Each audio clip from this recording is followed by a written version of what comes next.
Good morning, Nerdfighters. It's time for an update on the Nerdfighteria research study.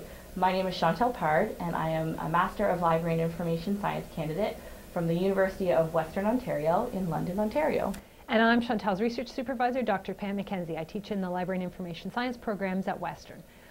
And some of you may remember the Nerdfighteria survey that I posted on my Tumblr this summer. It got 1,000 responses. You may also have seen Chantale's first video. If you haven't, check it out in the link, or if all else fails, in the doobly-doo. In that video, Chantale talked about who answered the survey, and in this video, we're going to tell you a little bit about what our respondents said. For question 5, we asked when you discovered Nerdfighteria. 28% of you answered 2010, although 2011 was close behind with 27% of your responses. 17% responded that you discovered Nerdfighteria in 2009, so it looks like the majority of your Nerdfighteria discoveries took place between 2009 and 2011. For question 8, we asked why you go to Nerdfighteria. This was a check all that apply question. You can see here that 98% of you said that you go for entertainment and general interest. 75% of you advised us that you go for the literature discussions, which is an interesting response considering we collected these survey responses in the summer before John launched his Crash Course English Literature series, so I'm sure a lot of you are excited for those. 66% of you told us you go for book recommendations, while 63% said you enjoy the music in Nerdfighteria.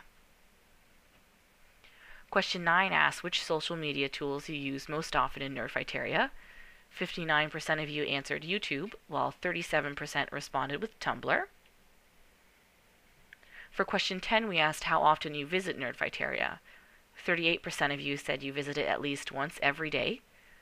21% of you said that you visit it 2 or 3 times a week, while 17% of you said you visit it 2 or 3 times a day, and another 17% of you said that you visit it more than 3 times a day. Question 20 asked who you share Nerdfighteria information with. Almost all of you, at 96%, said with friends. 64% of you shared it with your parents, while 60% have shared it with a teacher. We also asked some open-ended questions where Nerdfighters gave us longer explanations. This gave us an awesome amount of information, and I'm still currently working on it. So stay tuned for a third video where we'll share the results from those open-ended questions. You can also keep an eye on my Tumblr for future updates on the study. Link in the doobly-doo. And thank you so much for all your participation, your enthusiasm, and your general awesomeness. DFTBA, Nerdfighters!